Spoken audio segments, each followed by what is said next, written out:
오늘 첫 번째 시간으로 이제 먼저 구약 전체를 한번 조망하는 구약 개관을 하도록 하겠습니다. 이 구약이라고 하는 책은 많은 사람들이 이제 오해하고 있는 책입니다.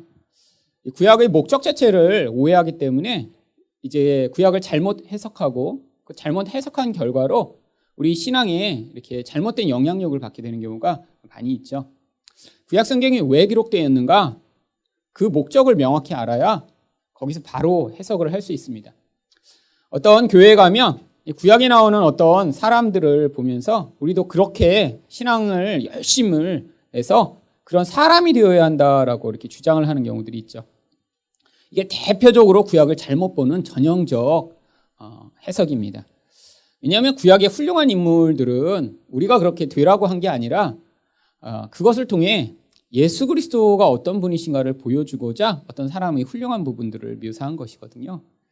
그러면 사실은 우리는 누구를 사실 모형하고 있나요?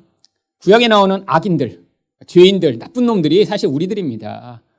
그들은 겉으로 그 행위들이 드러났기 때문에 우리 은밀한 죄가 이런 형식으로 표출된다라는 것을 그들을 통해 보며 우리가 바로 구원이 필요한 자라는 사실을 보여주고자 거기에 나와 있는 그 인물들이 등장하는 거죠. 대부분 그래서 자기 자녀가 요셉이나 다윗처럼 되기를 다 바랍니다. 그래서 그게 좋은 이름으로 우리는 다 하지만 대표적으로 이 요셉과 다윗이 바로 예수님을 모형하는 인물들로 등장하고 있는 것이죠.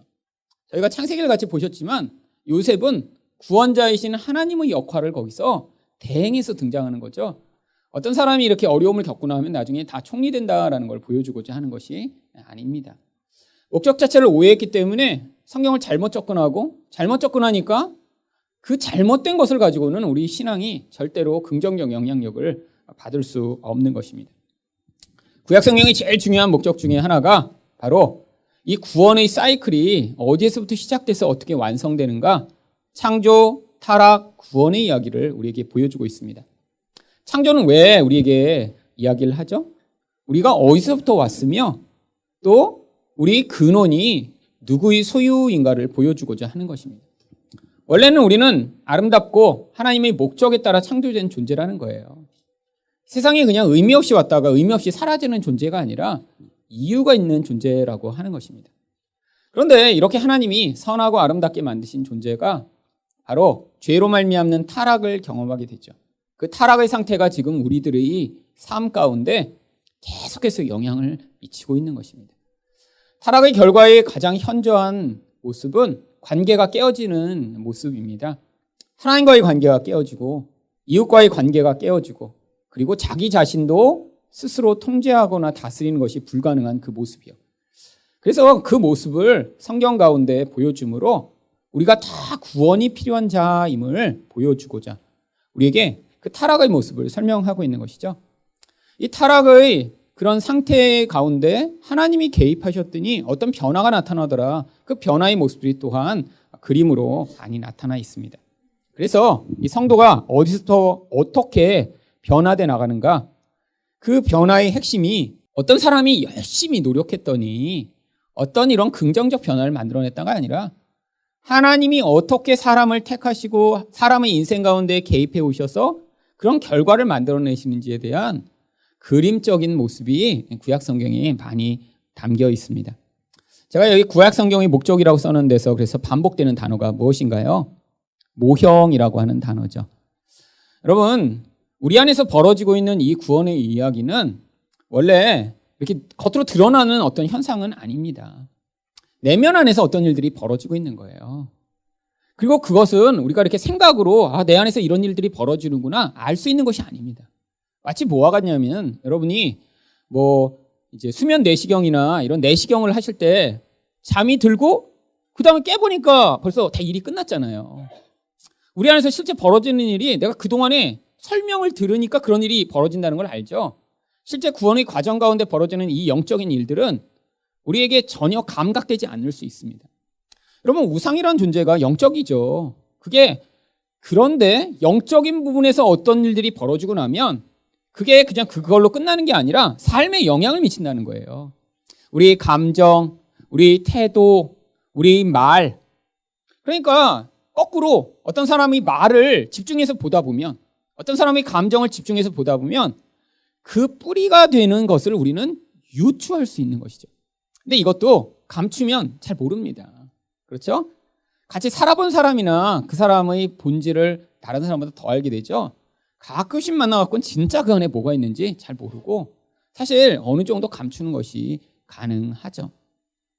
여러분, 근데 하나님이 구약에 있는 인물들을 통해선 이런 상황들을 다 낱낱이 다 묘사해 놓으신 것입니다. 여러분, 세계의 위인전기를 한번 보세요. 성경처럼 한 사람의 이야기, 아무리 영웅적인 사람이라도 그의 약점과 문제되는 것을 이렇게 심각하게 기록해 놓은 책은 없습니다. 여러분, 예수님을 가장 많이 모형하는 다윗이 그렇죠. 다윗 이야기 가운데 하지만 사무엘상에서는 그런 멋진 모습이 나타나는데요. 사무엘 하루 들어가자마자 바로 그의 인간되고 죄악된 모습들이 아주 현저하게 묘사되어 있죠. 이게 위인전기라면 그런 내용이 쏙 빠졌어야 합니다. 근데 성경은 그가 이렇게 훌륭한 존재다라는 걸 보여주는 것을 넘어서 그 또한 구원이 필요한 죄인임을 보여주고자 그 내용을 보여주고 겉으로 드러나는 어떤 모습의 근원이 되는 죄를 하나님이 그 과정 가운데 어떻게 해결해 나가시는지를 보여주는 것입니다. 또한 성경에 보면 이스라엘 이야기가 나오죠.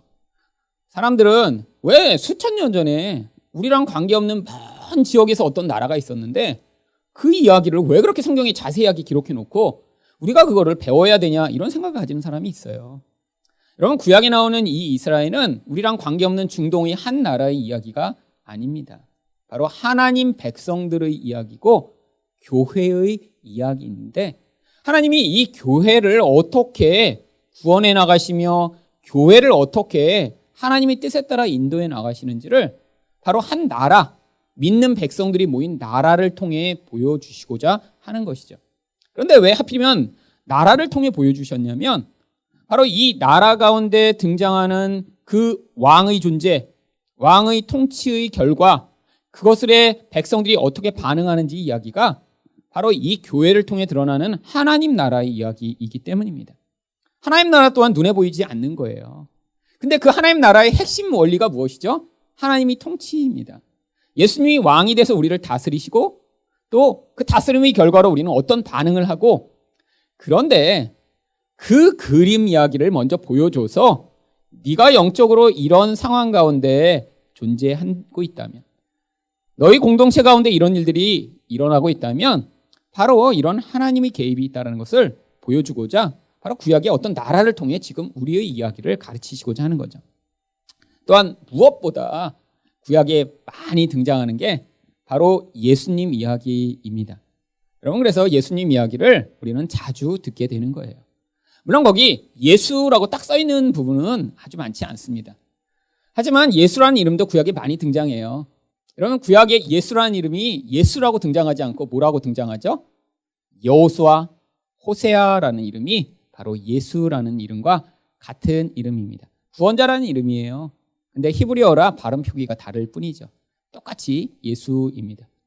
오늘 또 설교 시간에 말씀을 드렸지만 바로 예수님의 모형이 되는 기름 부음을 받은 자, 이게 바로 히브리어로 뭐라고 읽는다고요?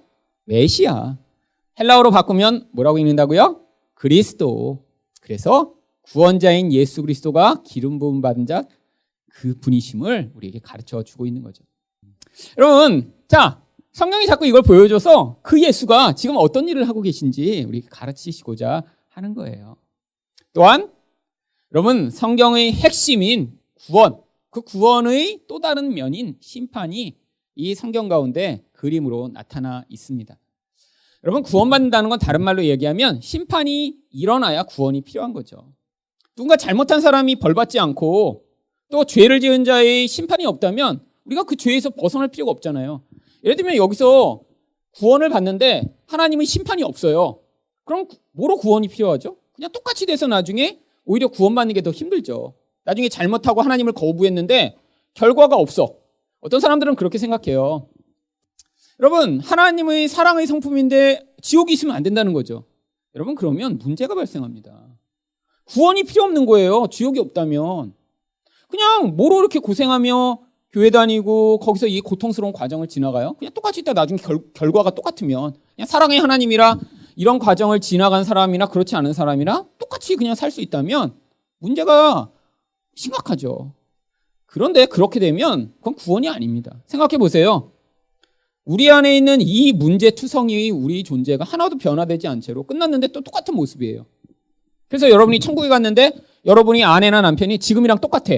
그럼 여러분 거기 천국일까요? 바로 지옥이 됩니다. 바로. 그러니까 그건 절대 안 돼요. 여러분 생각해 보세요. 여기서 맨날 싸우고 문제 있는 분들이 그 사람이 예수를 안 믿어서 그렇게 문제를 일으키시는 건가요? 아니잖아요. 예수 믿는데 정말 싫은 사람이 있죠. 예수 믿는데 싫은 사람이 있어요. 예수 믿는데 미성숙한 사람이 있고 예수 믿는데 이기적이야. 그럼 그런 사람들이 힘든 거죠. 아예 안 믿는 사람은 관계없고 예수 믿는 사람끼리 그래서 힘든 거 아니에요. 근데 예수 믿는 사람 다 천국에 간다면서요. 그러면 또 심지어는 아니 지옥이 없으니까 예수 안 믿는 사람도 똑같이 그러면 나중에 하나님 나라에 가게 되면 그러면 거기가 똑같이 이 세상과 뭐가 달라지겠어요? 그래서 반드시 심판이 있고요. 반드시 하나님 나라와 그렇지 않은 지옥이라는 곳이 있습니다. 물론 지옥은 우리가 생각하는 그런 지옥은 아니에요. 여러분이 지옥하면 생각하시는 모든 지옥은 다 불교에서 배우신 것입니다.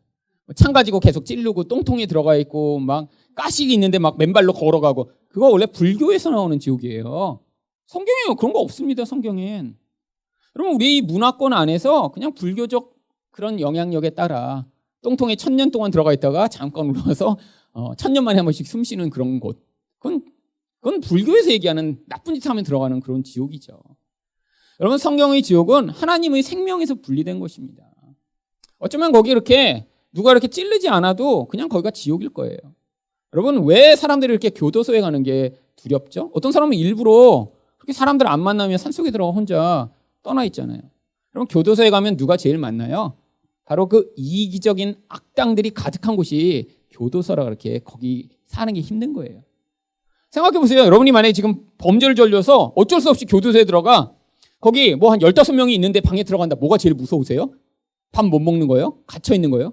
아니야, 저 같으면 나쁜 놈들이 있는데 나 같은 이 양 같은 자가 들어가서 뜯어 먹힐까 봐 그게 제일 겁날 것 같아요. 생각해 보세요. 가면 일로 와봐. 그리고 막 여기 문신 있는 이렇게 사람이 무릎 꿇어. 얼마나 덜덜덜덜덜.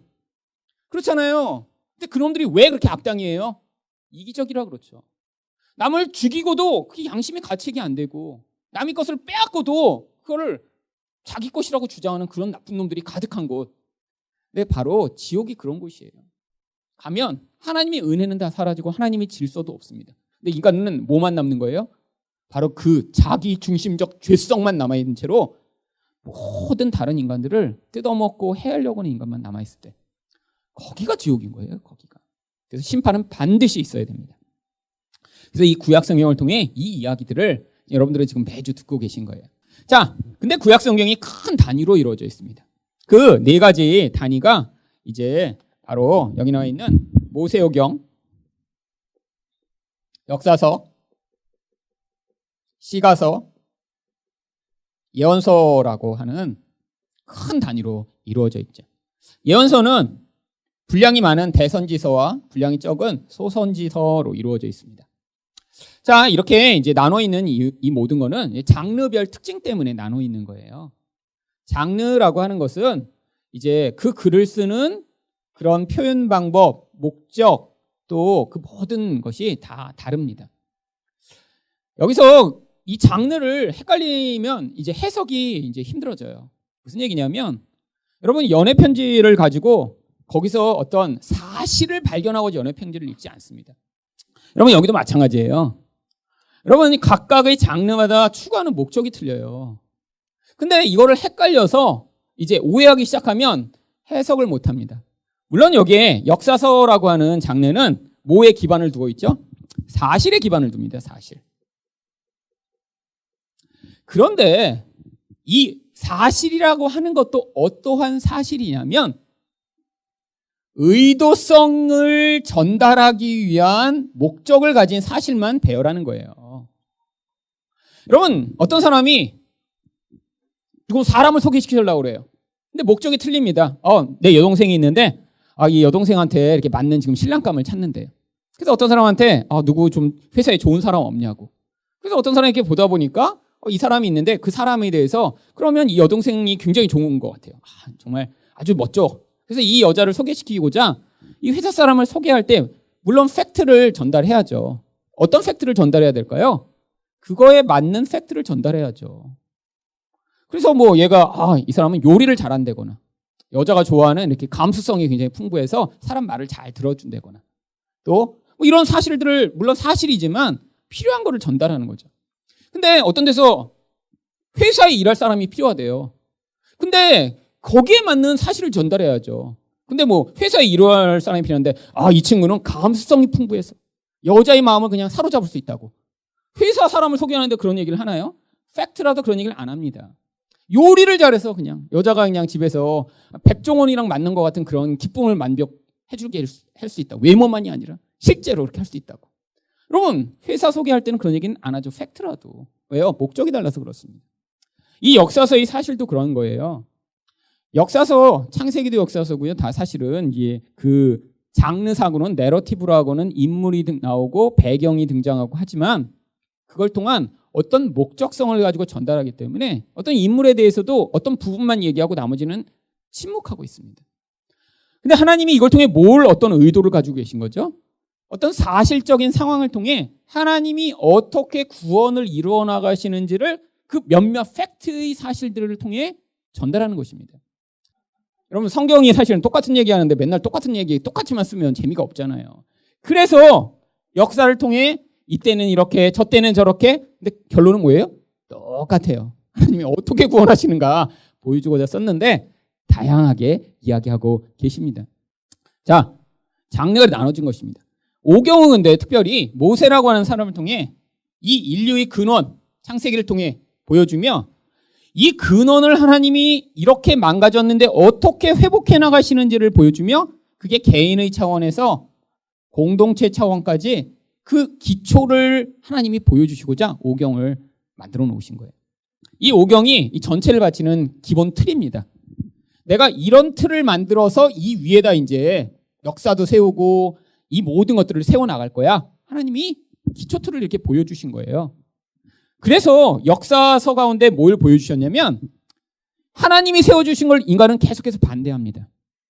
여러분 이게 바로 개인이나 공동체가 하나님처럼 되고자 만들어내는 모든 이 죄성의 결과가 우리 뜻이 이루어지길 원하는 거예요.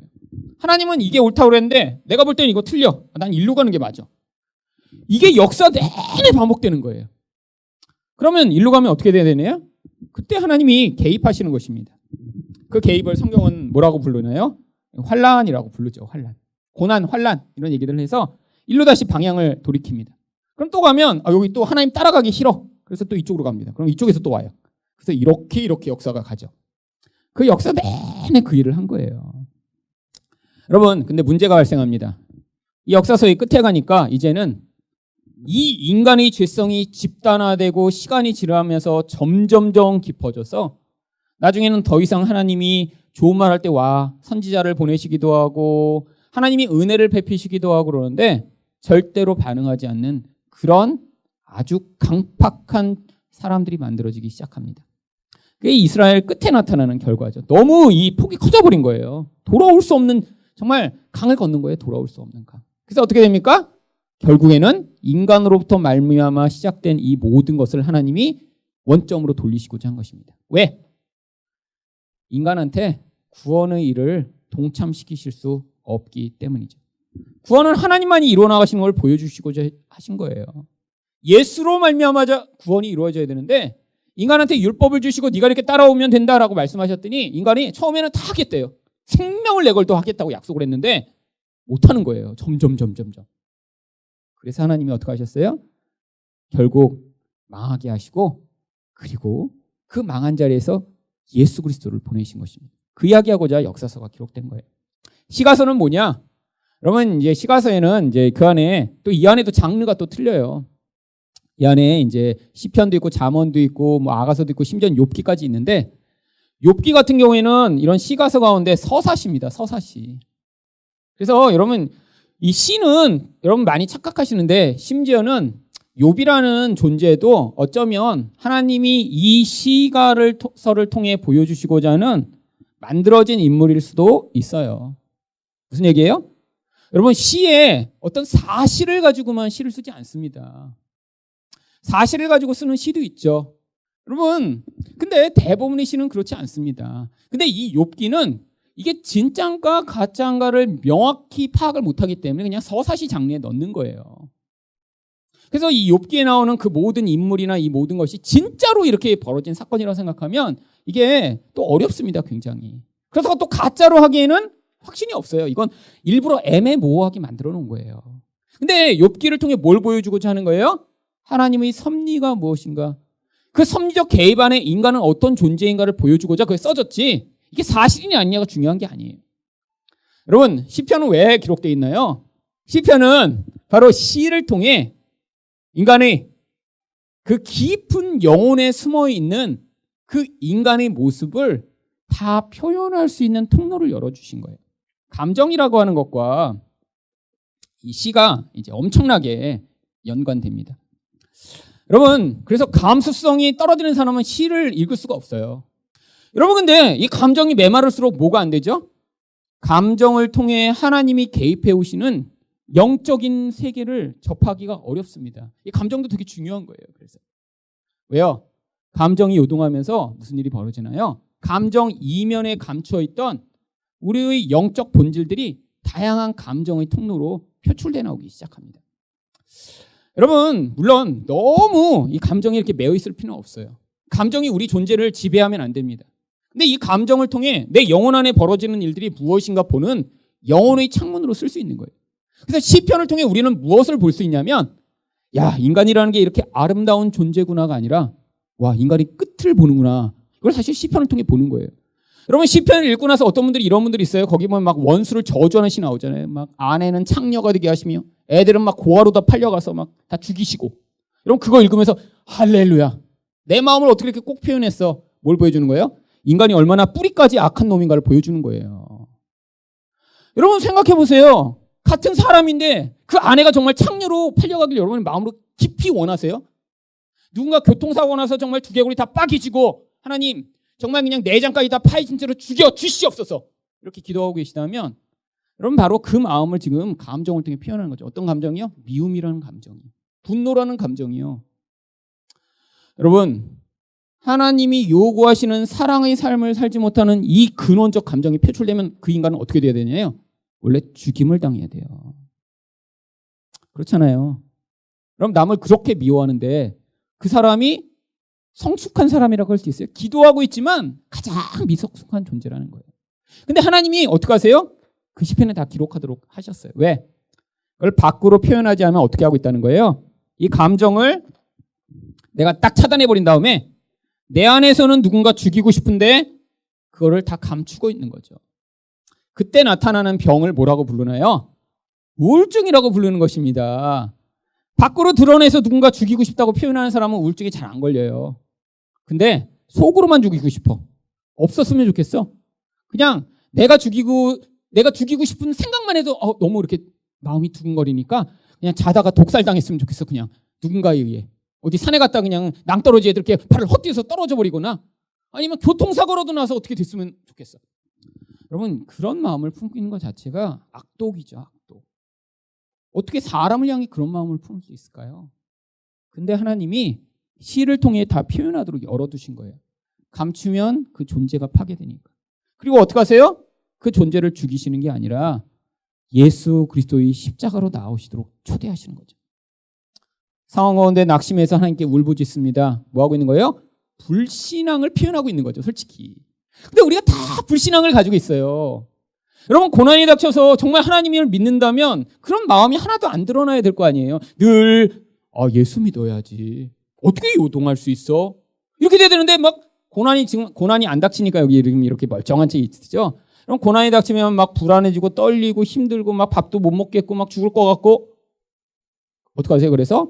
그래서 이제 연락이 오시잖아요. 기도해 주세요.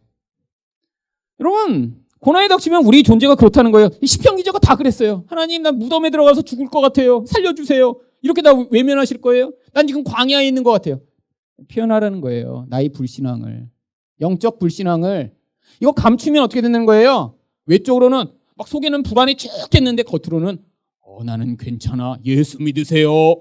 이렇게 되는 순간 뭐가 벌어집니까? 외면과 내면이 분리되면서 더 심각한 문제가 발생하는 거죠. 나중에 나이 들면 자기가 자기를 다스릴 수가 없습니다. 내면에 올라오는 그 불안과 그 초조와 두려움 때문에. 아니, 내면에 나오는 더 악한 힘이 그 사람을 지배하기 시작하겠죠. 여러분, 그래서 나이 드시는데 자꾸 우리 남편이 나이 들어서 점점 이상해지는 것 같다. 그러면 뭐 하고 계신 거예요? 평소에 이런 자기 내면을 잘 직접 보고 계신 게 아니에요. 이걸 지금 하셔야 돼요. 젊으실 때 아직 이렇게 멀쩡히 판단도 되시고 자기 마음도 보실 수 있을 때 기도하면서 하나님, 나는 이런 존재입니다. 시편을 가지고 기도하시다 보면 뭐가 보여요? 내 마음이랑 똑같네. 나도 이렇게 죽이고 싶었는데. 나도 이렇게 불안하고 낙심하고 지금 죽을 것 같은데 내 마음이랑 똑같네? 자기의 영혼을 보며 그 영혼을 하나님 앞에서 해결받으라는 거예요. 이거 해결을 못 받으면 어떻게 될까요? 나이 들면 이 힘이 이제 내가 아무리 내 감정을 억누르고 나를 지키려고 해도 내 존재를 움직이기 시작합니다. 그러면 무슨 일이 벌어질까요? 이제 나이 들어서 점점 더 고집세거나 더 이상한 행동을 하거나 도대체 옆에 있는 사람을 너무너무 괴롭혀서 못 살게 만드는 그런 존재가 되는 거죠. 그래서 여러분, 특히 젊어서 이 일을 시작한 분들만이 사실은 이 안에 감추어준 어두움이 그의 존재에 영향을 미치지 않고 사실은 온전케 될 수 있음을 보여주고자 하나님이 그런 사람들을 어떻게 구원하시는지를 시가서를 통해 보게 하시는 거예요.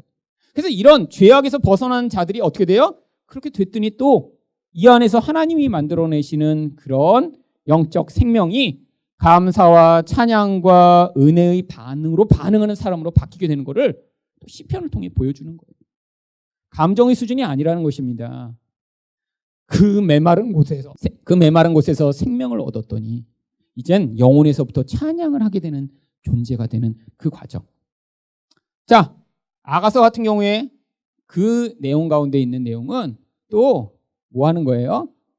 진짜 사랑이라고 하는 인간의 감정 가운데 가장 강렬하고 가장 중요한 감정을 통해 바로 하나님의 사랑을 누리는 자가 어떤 모습으로 살아가게 되는지 반응하는지를 보여주는 거죠. 아가서를 가지고도 또 이게 뭐 술람미란 이런 여인이랑 이렇게 왕이 이런 결혼을 하고 사랑을 나누었을 리 없다 이렇게 생각해서 이것도 뭐 위작이니 어쩌고 뭐 이건 솔로몬이 안 지었다 이렇게 생각하는 사람이 있는데 시래니까요. 시는 어떤 거예요? 사랑시, 특히 사랑시는 다 만들어진 이야기입니다. 그래서 솔로몬이 자기와 짝할 만한 똑같은 존재, 완벽한 존재를 상상하며 솔로몬이라는 이름을 여성으로 바꾸어 그 대상을 술람미라고 부르며 이런 지고지순한 사랑을 하는 것처럼 쓰는 거예요. 뭘 보여주는 거예요? 그 사랑이라는 강렬한 감정을 통해 하나님의 사랑의 그 맛을 그 안에 맛볼 수 있도록요. 근데 인간의 사랑으로는 그런 사랑이 불가능하죠. 여러분, 하나님의 사랑의 대체물로 사람이 인간의 사랑을 찾아 연애 감정으로 사실은 거의 20-30년을 그 연애 감정에 대한 충만한 채워짐을 기대하며 살잖아요. 살아보니까 어떠세요? 그 기대와 그 열망으로 그렇게 결혼을 하셨는데 살아보니까 그게 안 채워주셔서 그 다음에 뭐 하시는 거예요? 예수 믿어야 되겠구나. 그거 깨닫는 거예요. 그거 깨달으라고 시가서 기록한 것입니다. 자, 마지막 예언서입니다. 이 예언서의 전체 내용을 종합하면 심판과 구원에 대한 하나님의 이야기를 기록하고 있는 거예요. 여러분, 그래서 이 예언서는 다 이제 어떤 나타난 역사적 모형을 가지고 그것으로 이루어지는 영적 상황들을 이야기하는 것입니다.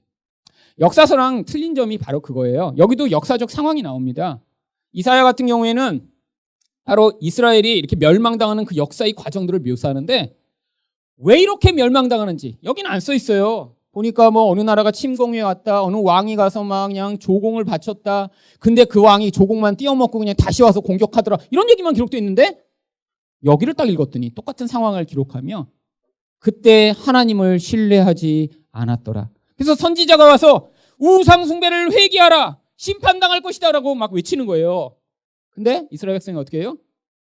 믿지 않고 계속 이 길로 가다가 나중에 멸망이 임했다는 영적 해석을 여기에 기록하고 있는 것입니다. 이 차이예요. 그래서 이걸 통해 뭘 보여주는 거예요? 이 길, 온전한 길. 근데 이 길을 따라가지 못하는 인간들, 그 과정 가운데 이런 하나님과의 관계에서 보여야 할 진짜 온전한 감정과 온전한 반응이 아닌 자기 마음대로 살아가며 이렇게 그 근원 안에서도 타락한 존재들이 하나님의 영적 관점에서는 계속 심판을 선포받을 수밖에 없는 존재들인데 어떻게 그들을 하나님이 이 과정을 통해 구원하시는지를 구약 성경에 그림으로 그 안에 담아 놓으셔서 우리가 그걸 읽으며 하나님은 이런 걸 원하시고 나의 인생을 이렇게 구원해 나가시는구나. 그리고 하지만 나는 내 인생에서 이스라엘 백성들이 그랬듯이 계속 요동하고 지금 있구나. 그런데 그 과정에서도 내 안에서 이런 감정으로 하나님을 향해 어떤 반응들을 나는 할 수 있고 또 이 과정 가운데 어떤 때 내가 찬양하며 그래도 내가 예전엔 그렇게 슬픈 가운데 매여 있다가 하나님의 구원으로 이런 내 반응이 달라졌구나를 보며 그런데 하나님이 지금 내가 어떻게 하고 있는지 내 인생이 구원의 과정이며 또 심판당하는 과정이라 죄에서 벗어나 나를 온전하게 만드시겠구나. 이걸 번갈아 가면서 보면서 그 안에서 그 그림을 우리 안에 받아들이게 되는 것입니다.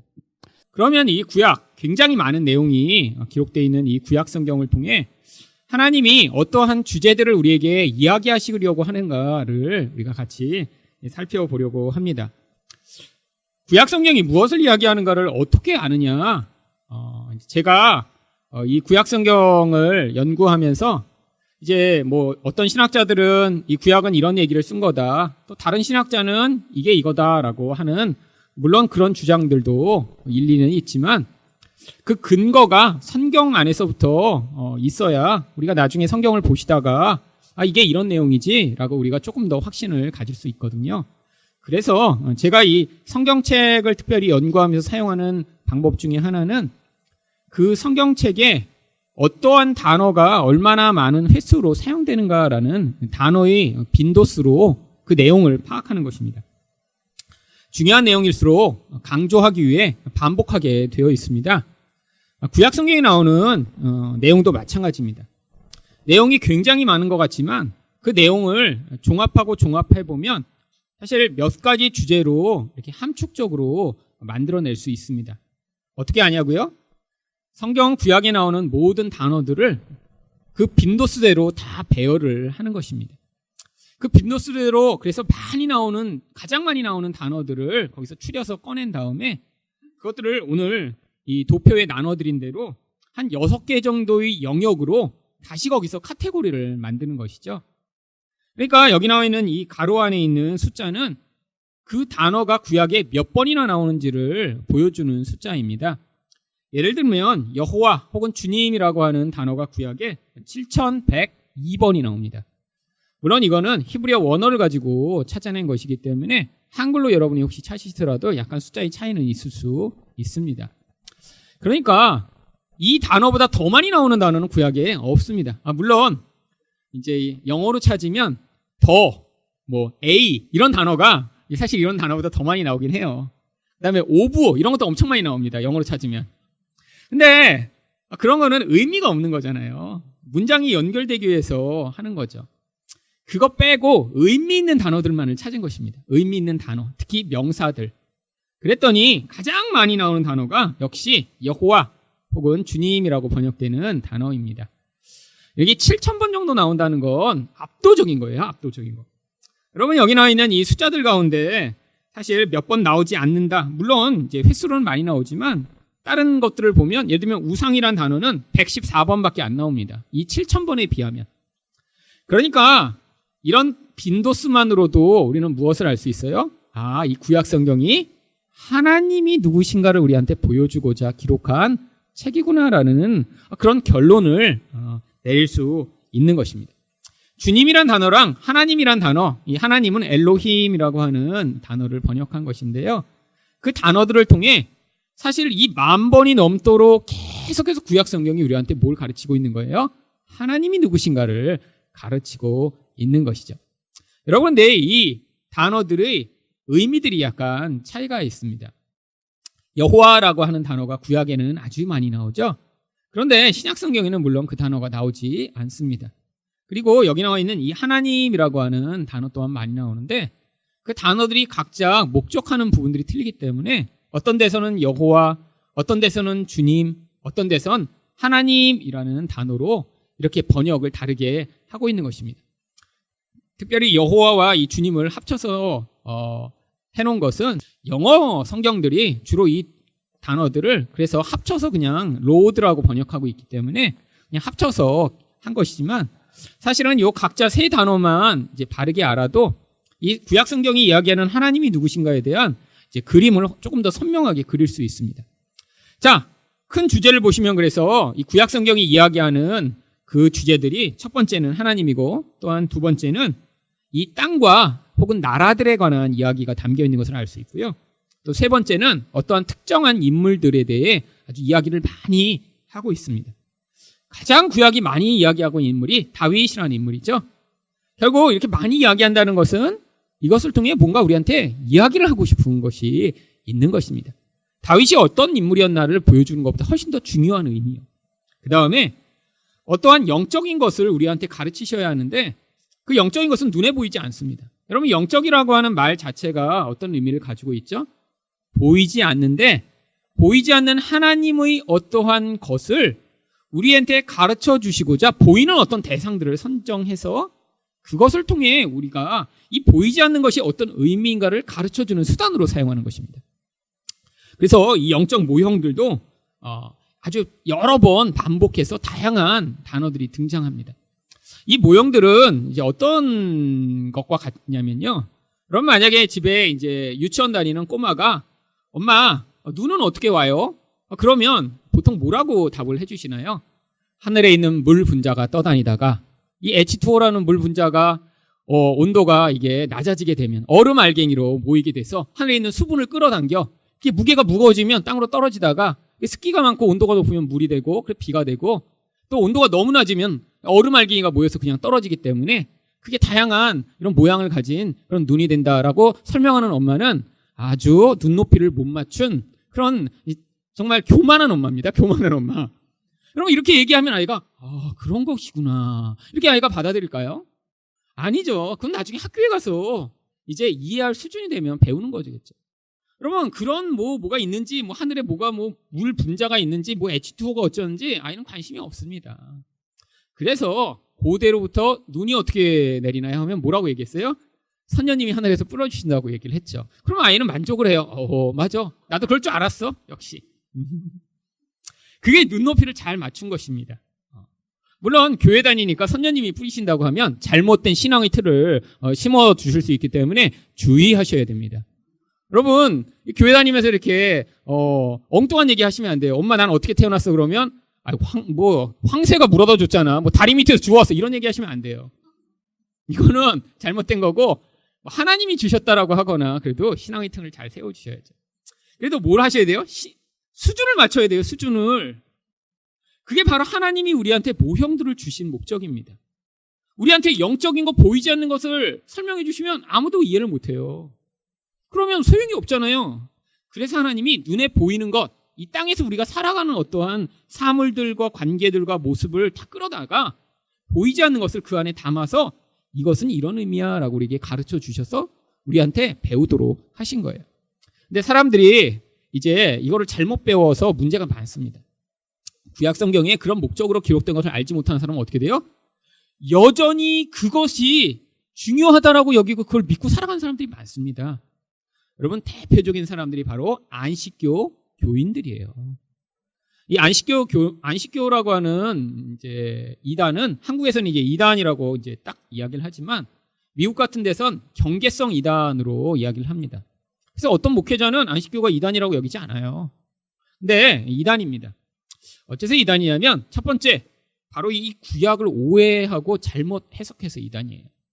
여러분, 안식교인들이 주로 뭘 하는 줄 아세요? 음식에 대한 철저한 이 구약의 율법들을 지금도 지키려고 애씁니다. 그래서 구약 성경에 먹지 말라는 건 안 먹어요. 안식교인은 그래서 뱀장어 같은 거 안 드십니다. 그래서 안식교인 주변에 계시면 어디 장어구이 맛있게 한다고 데려가시면 안 돼요. 그러니까 고기도 이게 피 먹지 말라 그러는데 한국에서 파는 대부분의 교회는 고기는 다 피가 있잖아요. 그래서 빨갛잖아요, 고기가. 그렇기 때문에 안식교인들이 고기를 잘 안 먹어요. 주로 야채를 먹습니다. 그래서 여러분, 그래서 그런 음식에 대한 아주 철저한 것을 지키는 진짜 이유가 건강을 위한 게 아니라 구약 성경에 먹지 말라고 했는데 내가 잘못 먹었다? 문제가 생길까봐 그 율법을 지키려고 그렇게 하는 거예요. 여러분, 이게 지금 오해하고 있는 것입니다. 어떤 것을 오해해요? 이 그림을 통해 하나님이 우리에게 말씀하시는 다른 진짜 중요한 의미가 있었는데 그 의미는 싹 잊어버린 거예요. 어떤 의미를 잊어먹었나요?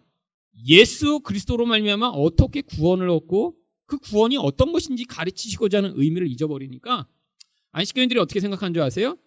예수만 믿어서는 구원이 불가능하다고 이야기를 합니다. 그러니까 예수도 믿고 구약 율법도 지켜야 그래야 구원을 받는다고 이야기하는 거죠. 이게 바로 하나님이 이런 아이들한테 우리가 어떤 것을 설명하기 위해 가르쳐 주신 그것의 진짜 의미는 깨닫지 못하고 나중에 고등학교에 가서 눈이 어떻게 내리는지 설명하시오 그랬더니 선녀님이 하늘에서 눈을 뿌려주십니다 라고 한 다음에 선생님이 틀렸다고 짝 하면 가서 왜 이거 틀렸어요? 라고 싸우는 어린이랑 비슷한 거죠. 나이가 들어 성숙해지면 그 진짜 의미를 알아야 되는데 깨닫지 못하는 수준이에요. 그래서 여기 이런 모형들이 나오는 거고요. 자, 바로 이 구약의 아주 핵심되는 또 주제 중에 하나가 죄악에 관한 것입니다. 죄에 대한 이야기가 많이 나와요. 거기 나온 단어들도 그래서 다양한 종류의 단어들이 등장합니다. 죄, 악, 분노, 죽음, 악한, 부정한, 우상 이런 모든 것들이에요. 그리고 마지막으로 나오는 카테고리가 구원과 관련된 그런 카테고리들이 구약에 등장하는 것입니다. 그래서 이렇게 100번 이상 나온 단어들을 제가 일일이 다 이제 찾았습니다. 물론 제가 종이 성경책을 놓고 찾았으면 아마 지금도 찾고 있을 테지만 요즘은 다 컴퓨터로 이걸 대신해주는 프로그램이 있기 때문에 단추를 누르는 순간 다 찾아주시고요. 저는 이걸 정리해서 써놓기만 한 것입니다. 그래서 신뢰성이 훨씬 높아요. 제가 여러분 여기 지금 여호와 성경에서 7,000번 찾았다고 생각해 보세요. 그럼 숫자를 믿으시면 안 됩니다. 그렇잖아요. 그 7,000번 찾는 건 다 잊어버리지 그 어떻게 기록해요. 근데 요즘 컴퓨터가 좋아서 다 해줬으니까 신뢰를 가지시고 그런데 도대체 이걸 통해 뭘 얘기하고자 하는가 지금 이제 여러분한테 정리를 드리겠습니다. 자, 하나님에 대해서 이야기를 하는데 하나님의 세 가지 단어가 나옵니다. 여호와, 주님, 하나님. 각각의 의미를 통해 우리한테 무엇인가 가르쳐 주시고자 하는 거죠. 자, 그 의미가 무엇인지 제가 지금 이제 설명을 드릴게요. 첫 번째로 이제 나오는 여호와라는 단어입니다. 자, 두 번째는 보통 이제 주님이라고 우리가 흔히 번역되는 단어고요. 세 번째는 여기 나와 있는 이제 그냥 하나님이라고 그냥 일반적으로 쓰는 단어입니다. 자, 이 여호와라고 우리가 지금 하는 이 의미는 이게 진짜 하나님 이름이라고 대부분 생각하고 있지만 이건 하나님의 이름을 이제 표시하는 한 가지 방법이죠. 이건 하나님의 이름 자체는 아닙니다. 왜냐하면 이제 어떤 문제가 있냐면 우리도 이제 높으신 어른이 계시고 뭐 아버님이 계시면 이름을 함부로 얘기하지 않았죠. 그래서 아버님 누구세요? 그러면 무슨 자 이렇게 성함을 얘기하잖아요. 이건 왜요? 존경의 의미로 이름을 함부로 얘기하는 게 아니에요. 만약에 저희 아들한테 누가 네 아버지 누구시냐 그러면 김일승? 왜? 이렇게 하면 굉장히 버릇없는 놈이겠죠. 그렇게 이름을 함부로 막 김일승 이렇게 부르면 안 되잖아요. 근데 하나님 이름도 그랬습니다. 원래 하나님이 자기 이름을 알려주셨어요. 근데 자음으로만 알려주셨어요. 자음으로만. 그래서 뭐 예를 들면 이제 영어로 이제 표시를 하죠. 여호와 하면 제호바라고 이제 보통 표시하죠. 근데 여기에 원래 히브리어에 자음만 이렇게 써 있습니다. 자음만. 히브리어를 쓸 수 없으니까 이제 그래서 이것만 알려주셨어요. 근데 이제 문제가 발생했습니다. 성경을 읽다 보면 이름을 읽어야 되잖아요. 근데 이렇게 하다가 하나님 이름이 나왔는데 하나님 이름이 얼마나 많이 나와요? 수천 번 나와요. 그러니까 얘기를 하는데 함부로 얘기를 할 수 없잖아요. 그래서 얘기는 안 할 수 없으니까 이거를 읽을 때마다 사실은 주님이라고 읽었어요. 이 주님은 아도나이라고 부르는 것입니다. 그래서 이 두 단어를 합쳐서 그냥 숫자를 세는 거예요. 그래서 이거가 나오면 그냥 사람들이 뭐라고 읽었냐면 이 원래의 의미는 아무도 몰라요. 그 의미 어떻게 되는지. 나올 때마다 아도나이라고 그냥 읽어버렸어요. 그래서 여기다가 나중에 성경책을 표시할 때 원래 히브리어는 원래 모음이 없습니다. 근데 모음을 아도나이의 모음을 여기다 표시해 버린 거예요. 그래서 여호와 뭐 이렇게 이제 자음만이 있는데 아도나이 모음을 여기다 이렇게 표시해 본 거예요. 그래서 그냥 읽을 때는 이 아도나이라고 읽었는데 이 자음이 여기 있으니까 이게 야호와라고 돼서 여호와라는 발음이 생기게 된 거죠. 그래서 이 이름을 그냥 지금은 여호와라고 읽습니다. 그래서 어떤 사람들은 이건 지금 여호와라고 읽으면 안 된다라고 주장을 해서요. 이거를 야훼라고 읽어야 된다고 주장하는 그런 사람들이 있습니다. 대표적인 게 순복음교회예요. 그래서 순복음교회는 성경을 만들 때 아예 여호와라고 표시를 안 하고 야훼라고 표시를 합니다. 야훼나 여호와나 그걸 어떻게 읽었는지 최초로 발음했던 모세가 죽었기 때문에 아무도 모르거든요. 그걸 야훼라고 읽는다고 그건 또 하나님의 이름에 가까운 게 아니라 하나님 이름은 어쨌거나 정확히 부르면 안 돼요. 불경건하게 어떻게 하나님 이름 막 불러요. 그러니까 어차피 막 부르면 안 되니까 그걸 야훼로 바꾼다고 더 맞는 게 아니라 여호와나 야훼나 둘 다 틀려요. 그게 원래 하나님의 이름의 발음이 아니니까 그냥 우리는 부르는 대로 계속 부르시면 됩니다. 혼자 똑똑한 척도 와서 야훼가 이렇게 여호와 나올 때마다 이렇게 부르시는 분, 그 이제 혼자 잘난 척하는 거고요. 둘 다 틀렸으니까 틀린 거로 그냥 이렇게 이거 하나님 이름을 이렇게 아시면서 부르시면 돼요. 근데 왜 하나님이 자기를 이렇게 표현하셨죠? 이 단어의 의미 안에 뭐가 담겨 있냐면 나는 스스로 있는 자다라고 하는 단어를 여호와라고 표시하는 것입니다. 하나님이 자기가 스스로 있다는 게 뭐세요? 항상 존재한다라는 표시와 함께 그 의미 안에 뭘 담아 놓으셨냐면 하나님 백성과 내가 항상 함께 하겠다라는 약속을 그 안에 담아 놓으신 거예요. 여러분 이스라엘 백성이 어떤 상황이었습니까? 이 여호와라는 이름을 주셨을 때 애굽에 종살이하고 있던 상황이에요. 근데 하나님이 우리를 버리신 것 같아. 나랑 함께 안 하시는 것 같아. 여러분 이스라엘 백성만 그렇게 생각하는 게 아니라 우리도 고난을 지나면 똑같은 생각을 합니다. 하나님이 눈에 안 보이시잖아요. 능력이 많은데 왜 당장 구원 안 해주시죠? 근데 하나님이 아니야. 나는 여호와 하나님이기 때문에 반드시 너와 함께하여 그 죄로부터 너를 구원해낼 거야. 난 너를 떠나지 않아 라는 약속을 이 이름 안에 담아놓으신 것이라 이 단어가 나오면 어떻게 생각하시면 되냐면 함께 하시는 하나님이 늘 우리 약속을 지키시는구나 라고 생각하시면 됩니다. 구약이 그걸 얘기하고 싶은 거예요. 이 이름을 여러 번 얘기해서 하나님은 절대 그 백성을 버리시지 않아. 하나님이 함께 계시며 결국에는 약속을 이루어 주실 거야 라는 것을 이 단어 안에 담아 놓아서 흔히 여호와라고 하면 우리가 뭐라고 생각하면 되냐면 언약의 하나님 이렇게 생각하시면 됩니다. 언약의 하나님이라는 게 뭐예요? 언약을 맺으시고 꼭 지켜주시는 하나님이라는 거예요. 그리고 그 약속대로 하나님이 어떻게 하신 거예요? 바로 예수 그리스도를 보내셔서 약속을 이루어 주신 거예요. 그래서 이 내용이 성경 전체에 담겨 있기 때문에 구약 성경 전체를 뭐라고 부릅니까? 구약이라고 부르는 거예요. 오래된 약속. 이 언약을 해놓으신 거. 신약은요, 이제 새로운 약속을 예수님이 오셔서 맺으셨기 때문에 우리가 신약이라고 부르는 것입니다. 그래서 이 이름 자체로부터 구약과 신약이라는 이름까지도 나오게 된 거예요. 그러니까 이 이름이 성경에서 제일 많이 나오고 제일 중요한 이름이겠죠. 뭔지 모르지만 하여튼 발음은 몰라요. 발음 모르셔도 괜찮아요. 뭐 우리끼리 이해하면 됩니다. 이 단어가 나오면 원 발음인지 아닌지 조금 틀려도 관계없어요. 그냥 그렇다고 이해하면 되지. 여러분도 지금 여러분이 알고 있는 그 단어를 가지고 미국에 가서 그냥 읽으시면 미국 사람들 잘 못 알아들어요. 여러분 가서 오렌지 주세요 하면 오렌지, 기분이 오렌지 못 알아듣습니다. 오렌지 그렇게 말하시면 몰라요. 그렇다고 여러분이 오렌지 이렇게 발음하면 그래서 오렌지 여기서 이렇게 해서 오렌지라고 쓰면 이거 더 웃기잖아요. 오렌지 오렌지 요새 이제 영어를 오렌지라고 쓰지 말고 이제 우리 원어 발음을 가르쳐야 된다. 그래서 이거를 이런 식으로 이제 표기하자고 하는 사람들이 있는데 여러분 이렇게 하나 오렌지라고 하나 우리끼리 알면 되죠. 오렌지라고 하면 다 아시잖아요. 이렇게 하면 더 헷갈리지 않으세요? 오렌지. 그러니까 그냥 오렌지로 아시면 돼요. 그게 예수님 하나님 이름이에요. 여호와. 좀 발음이 틀렸지만 우리가 그렇게 부르면 하나님도 아시고 우리도 알아요. 뭐예요? 이제 예수를 통해 그 약속을 지키시는 하나님이라고. 근데 왜 주님이라는 이름을 또 알려주셨을까요? 이 주님은 뭐라는 뜻이에요? 아도나이를 번역한 것입니다. 그럼 주라는 게 뭐죠?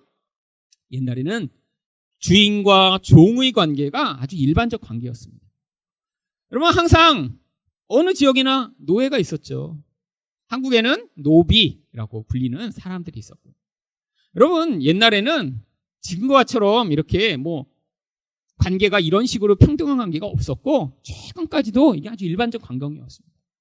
근데 하나님이 주인이시라는 거예요. 주인은 뭘 가지고 있죠? 그 종에 대한 모든 것을 결정하고 주장할 수 있는 권한이 있는 게 주인입니다. 여러분, 종이 있는데 오늘은 좀 피곤한데요, 주인님? 제가 좀 쉬었다가 이따 오후쯤 나가서 일해도 될까요? 이런 종은 종으로서의 자격이 없어요. 요즘 회사에서는 가능하죠. 여러분, 옛날에는 그러면 일단 주먹부터 맞아야 됩니다. 맞아야 정신 차리죠. 맞아요. 그러면 이런 게 불가능해요. 자기 삶이 없는 거예요. 종이라는 건. 주인의 뜻대로 계속 주인을 봉사하며 살아가는데 그게 그 종으로서의 가치가 있는 거죠. 여러분, 종이 어디 나가서 내 일 보고 그다음 나중에 시간 나면 주인 일을 할까요? 아니에요. 주인 일을 다 하고 그리고 나서 자기 일을 하는 것입니다. 근데 하나님과 우리 진짜 원래 관계가 그래야 된다는 거예요. 근데 우리 하나님이 악덕 업주신가요? 그래갖고 막 우리들을 막 세상에 많이 만들어서 막 그냥 개미처럼 막 열심히 일하게 해갖고 그걸 막 우리가 갖고 오면 야 그래 일로 와 얼른 갖고 와 너는 조금만 먹고 나한테 다 내놔. 우리 하나님은 악덕 업주가 아니세요. 좋은 분이십니다. 여러분, 왜 하나님이 우리를 그렇게 하나님 뜻대로 사는 자 되게 하시고자 하는 거죠? 하나님이 너무 좋으신 분인데 그 하나님의 좋으신 사랑과 풍요로움을 우리 또한 배우고 그것들을 살아갈 때 우리 또한 가장 기쁘고 행복할 수 있기 때문이에요. 그래서 우리가 하나님을 주님이라고 부르는 것입니다. 근데 죄가 가져온 가장 큰 영향력이 무엇인가요? 하나님 약속도 안 믿고 하나님 주인으로 섬기기 싫어하는 거죠. 근데 하나님을 주인으로 안 섬기면 누구를 주인으로 섬겨요? 자기를 주인으로 섬기면서 이제 마귀가 시키는 대로 돈을 주인으로 섬기거나 명예를 주인으로 섬기거나 다른 거를 주인으로 섬기게 돼 있어요. 아니 정말 우리가 하나님을 안 섬기면 그냥 정말 자유로운 존재가 된다면 그러면 좀 가능할 수도 있죠. 근데 인간이란 그럴 수가 없는 존재예요. 인간은 영적 존재이기 때문에 하나님을 주인으로 섬기지 않는 순간에 바로 다른 영적 대상이 우리 주인이 돼서 우리 인생을 이끌어가기 시작합니다. 그럼 어떤 결과가 나타나요? 파괴와 고통을 경험하기 시작하는 거예요.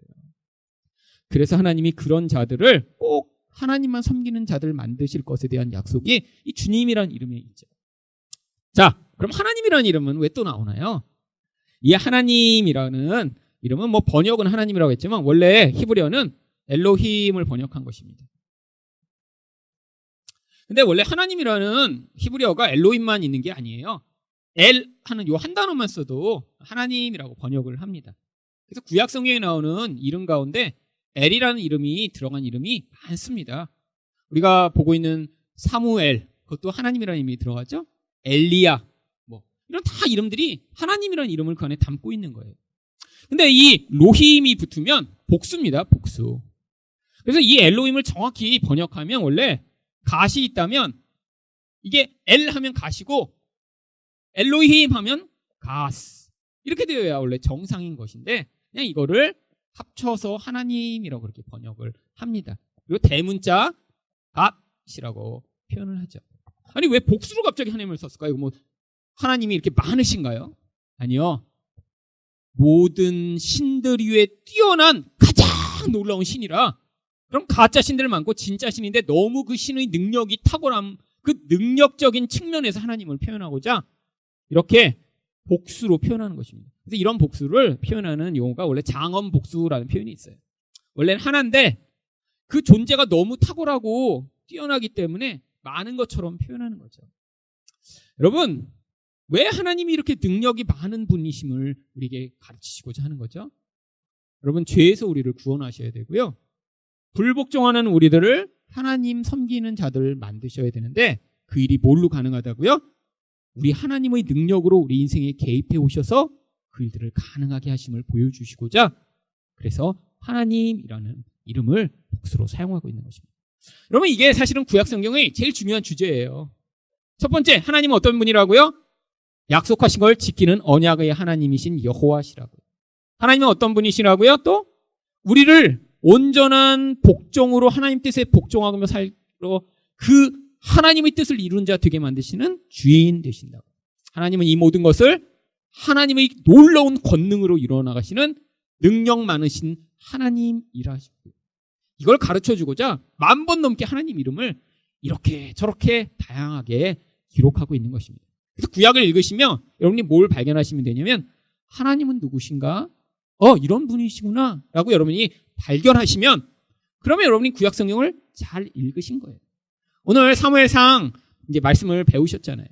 그래서 뭘 보셨으면 됐어요? 오늘도 우리 하나님이 이렇게 역사를 주관하여 이런 놀라운 일을 행하시는 그런 하나님에게 소망이 있구나.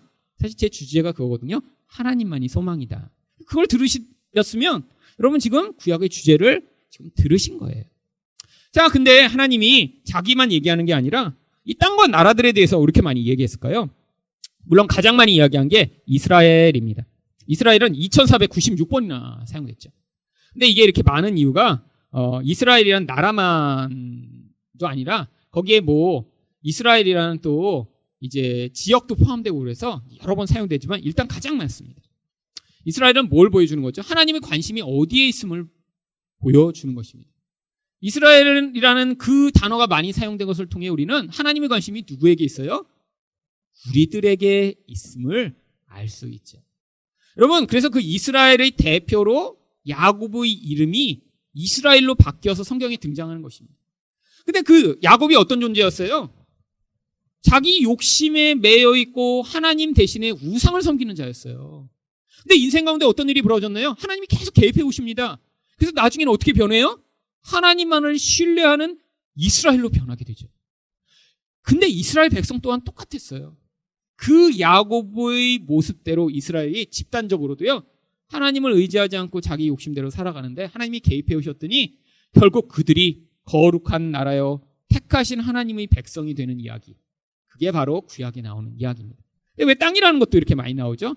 근데 그런 일을 만들어 가시는 배경이 있다는 거예요. 여러분, 우리가 이렇게 막 가만히 있는데 갑자기 이렇게 변화돼서 갑자기 이렇게 야곱 같은 자가 이스라엘이 되는 게 아니라 어떤 과정을 거치죠?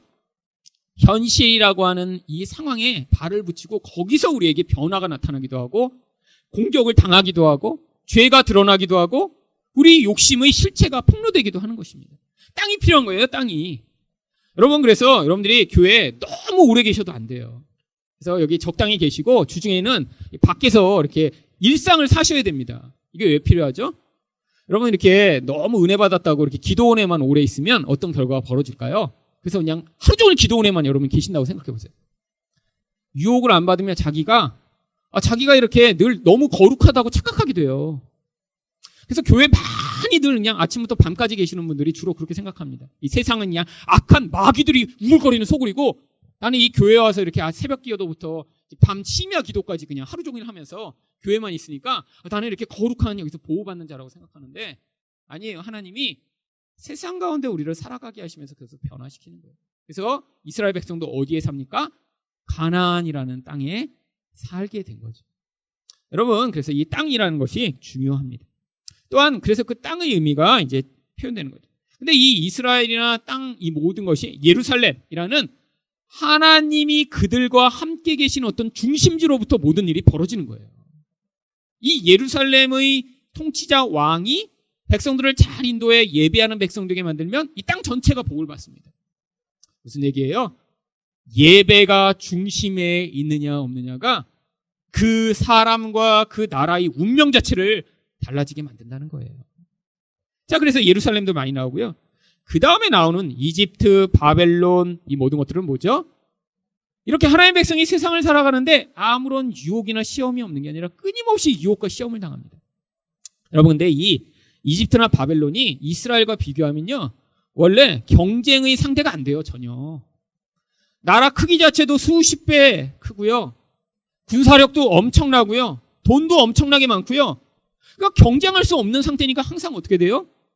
이스라엘은 항상 그 큰 나라들을 보면 유혹을 받았습니다. 그 다음에 또 뭘 받아요? 그들이 공격해오면 핍박을 받았죠. 이게 바로 세상을 살아가는 우리의 모습이라는 거예요. 하나님이 세상에 이렇게 진공 상태로 하나님의 백성을 살게 만드신 게 아니라 거인들 속에 살아가게 만드십니다. 왜요? 그 거인들 속에서 우리가 유혹을 받거든요. 유혹을 받아야 내 안에 있는 죄가 드러나고요. 또 내가 그걸 따라가려고 계속 그들과 경쟁하고 있으면 무슨 일이 벌어지죠? 그들이 우리를 핍박하죠. 그 핍박 가운데 하나님을 의존하는 법을 배우도록 만드시고자 하나님이 이 세상을 만들어 놓으셨다는 거예요. 그래서 이집트와 바벨론이 계속 이스라엘 백성을 유혹했다, 핍박했다, 유혹했다, 핍박하는 역사가 끊임없이 나타나는 것입니다.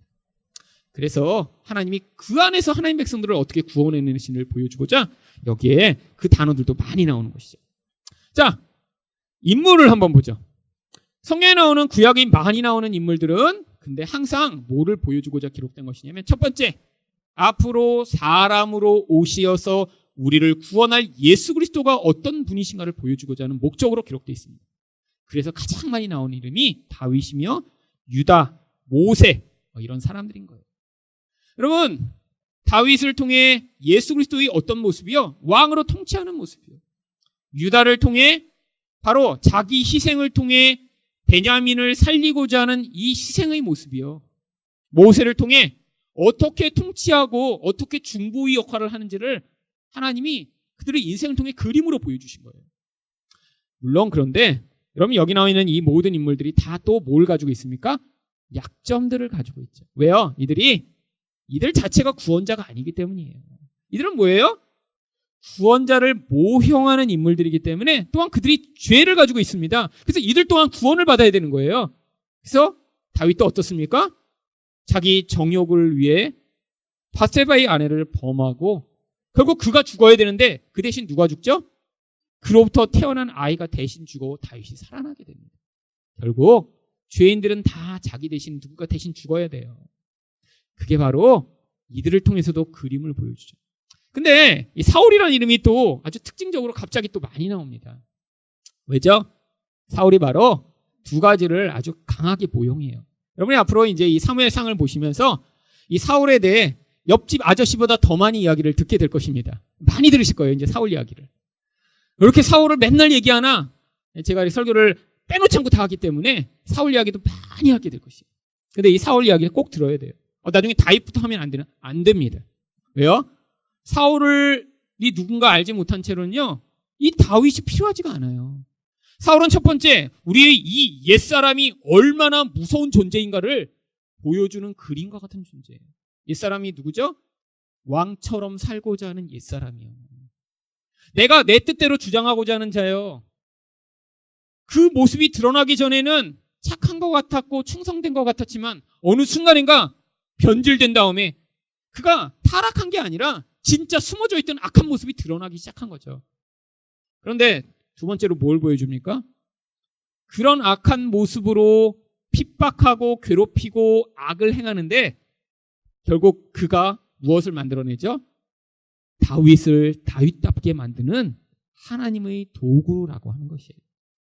여러분, 세상 가운데 이렇게 옛사람으로만 살아가는 사람들 굉장히 많습니다. 교회 내에도 있어요. 교회 내에도. 그렇잖아요. 교회 내에도 이 옛날의 습관과 성격을 못 버린 분들이 교회 다 다니십니다. 그럼 교회 오시니까 이렇게 금방 변하세요? 아니에요.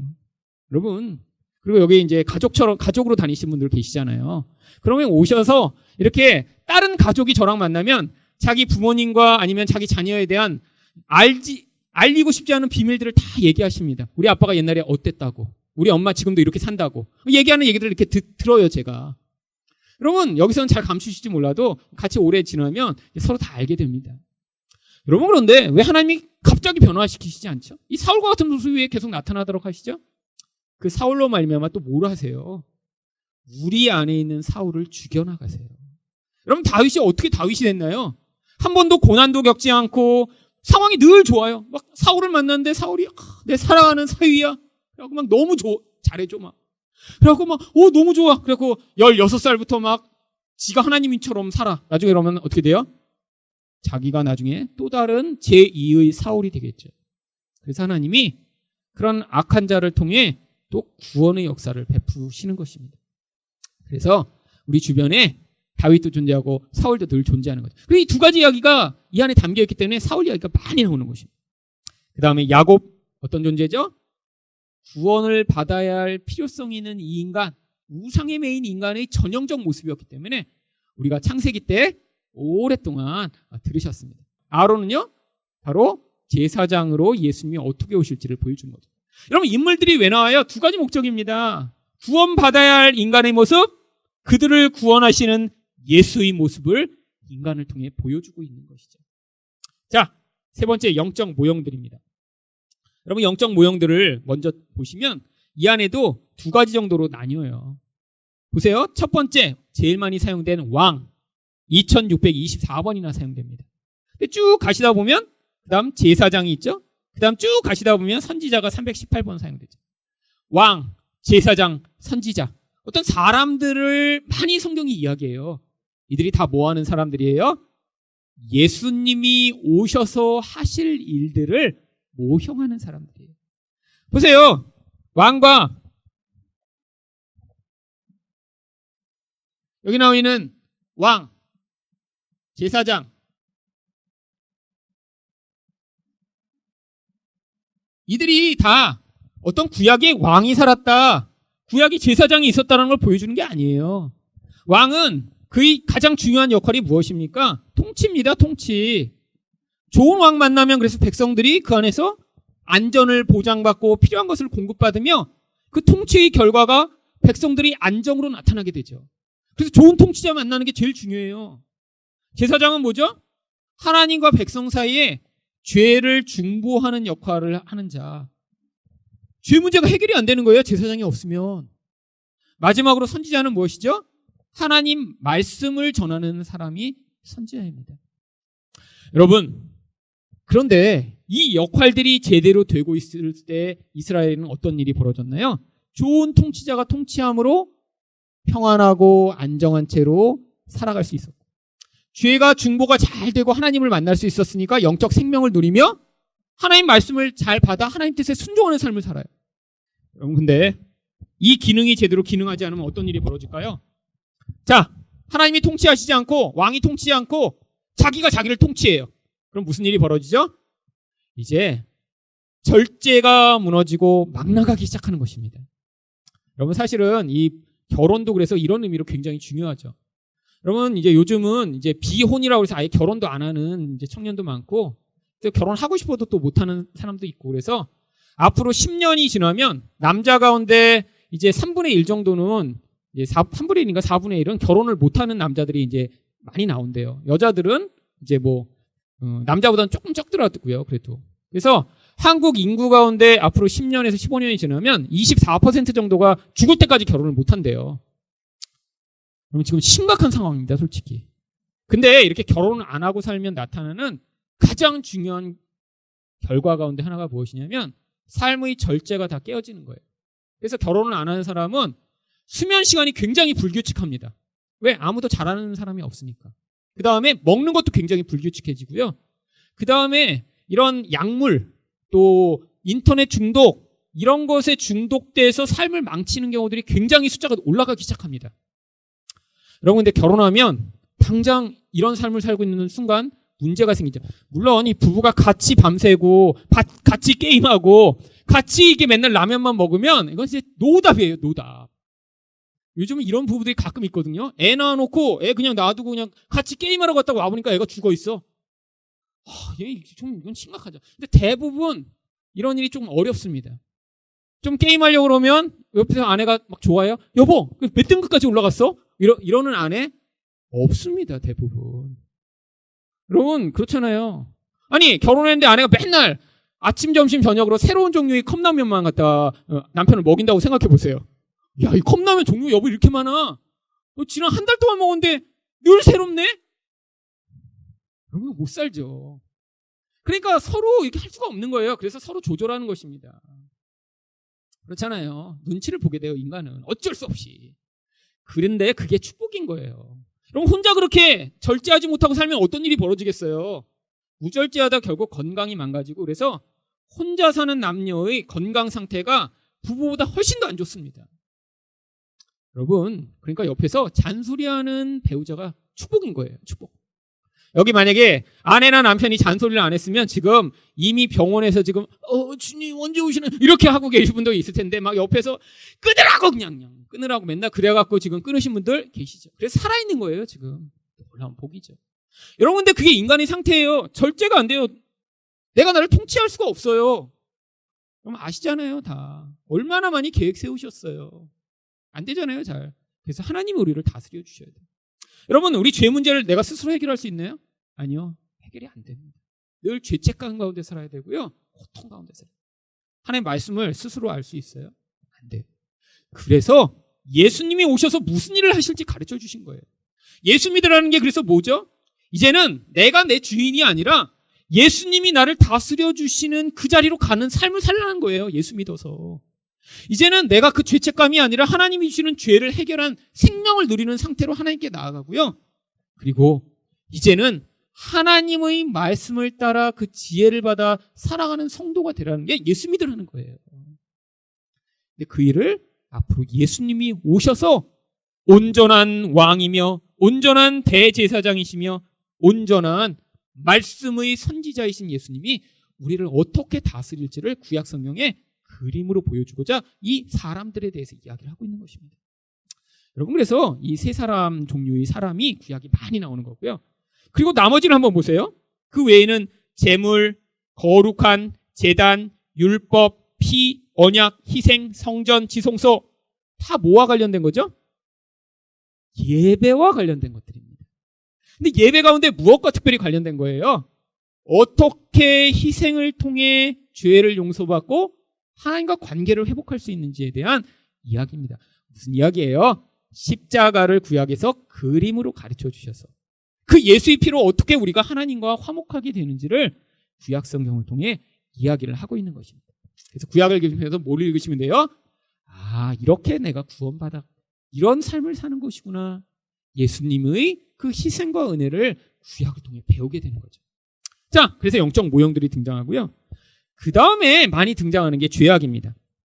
여기 나오는 보세요. 죄악. 이거는 이제 번갈아 가서 많이 나오고 1000번이 넘게 나오고요.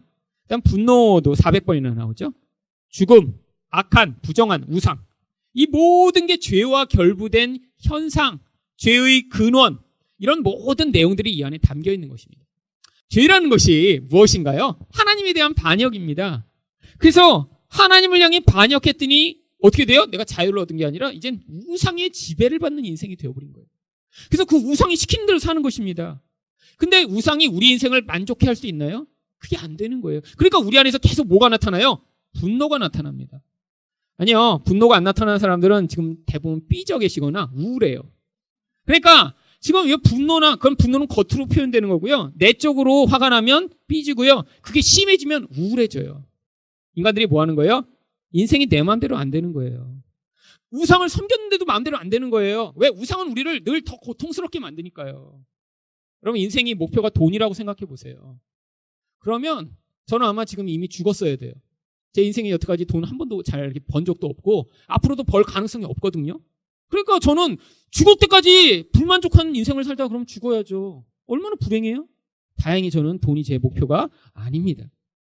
여러분, 마찬가지예요. 여러분, 만약에 인정이 여러분의 목표세요? 그게 여러분의 우상으로 여러분의 인생을 끌어가세요? 그러면 사람한테 인정받고자 몸부림치며 살아야 돼요. 그게 저주라는 거예요. 그게 얼마나 피곤하고 힘들겠어요. 남이 하는 그 수준에 맞춰서 인생을 살아야 돼. 남이 기쁘게 하고자 몸부림치며 살아야 돼. 여러분, 이게 피곤한 인생이죠. 근데 하나님이 우리를 거기서 구원해 주시는 것입니다. 그게 감사한 거죠. 여러분, 그 우상에서 근데 이런 분노를 표출하고 더러운 짓을 하며 살아가는 자들이 어떻게 그 죄악으로부터 구원받는지를 구약 성경이 가르치고자 그 구약의 이 죄의 이야기를 많이 기록하고 있는 거예요. 앞으로 해서 이 사무엘상을 보시면서도 죄의 이야기가 자주 나오게 될 것입니다. 여러분, 생각해 보세요. 여기 나와 있는 제 설교가 그러니까 결국 제가 구약을 설교하면 여기 나와 있는 6가지 주제 외에 별거 없고요. 6가지 주제도 사실 이렇게 더 압축하면 뭐예요? 예수님을 통해 우리를 죄에서 어떻게 구원하실지를 보여주는 이야기가 구약의 이야기라, 제가 사울 이야기를 하지만 실제로 죄 이야기를 할 것이고요. 다윗 이야기를 하지만 예수님 이야기를 할 것이고요. 결국엔 그래서 죄에서 어떻게 우리를 구원하시는지 이야기를 매주 반복해서 듣고 계시게 될 거예요. 자, 마지막으로 그래서 그게 어떠한 구원의 결과를 가져오는지까지 우리한테 얘기해 주는 거예요. 구원받으면 죄에서 구원받았으니까 어떤 일이 벌어지겠어요? 생명을 풍성하게 얻게 됩니다. 또한 일곱이라는 완전한 평화가 이루어지고요. 또 기업이라는 영원히 내가 근거에 살아갈 수 있는 근거가 생기는 것이고요. 하나님의 놀라운 인애, 그 언약적 사랑을 누리고 공의가 이루어지고 기쁨을 경험하며 구원을 경험하는, 여러분, 이 땅에서도 경험할 수 있다는 거예요. 이 땅에서. 그럼 죽은 다음에 가서 뭐 천국에서 뭐가 있는 게 아니라 여러분이 지금 구원을 경험하시면 그 불구덩이를 지나가면서도 노래하고 하나님을 찬양하고 기뻐하고 거기서 간증하고 이런 사람들이 나오는 거죠. 여러분, 솔직히 어려움 가운데 하나님을 경험하는 게 사실 그래서 더 좋습니다. 저도 제가 지금 막 이렇게 하면서 막 하나님 막 찬양하고 맨날 막 노래하고 막 눈물 흘리고 옛날에 불구덩이 지날 때 훨씬 많이 했어요. 요즘은요, 가끔 합니다. 가끔. 왜요? 고통 때는 하나님에게밖에 집중할 수밖에 없으니까 그 은혜가 계속 부어졌던 거예요. 여러분, 그러니까 하나님이 우리를 동시적으로 고통만 경험하게 하시고 인생 가운데 막 쓴 뿌리를 경험하며 살기만 하시는 게 아니라 반드시 고통이 있을 때 은혜가 큽니다. 그리고 그걸 통해 이렇게 여기서 잠깐 맛보는 하나님의 은혜가 큰데 저 하나님 나라에서는 얼마나 좋을까? 라는 것들을 자꾸 사모하시면서 사시다가 결국 하늘문이 열리는 그날 우리가 그 놀라운 것을 간접적으로 잠깐 경험하는 게 아니라 영원히 누리실 것을 구약에 이게 진짜다라는 것을 이렇게 여러 차례에 걸쳐서 다양한 방식으로 기록하는 것을 구약 성경이라고 이야기를 하는 것입니다.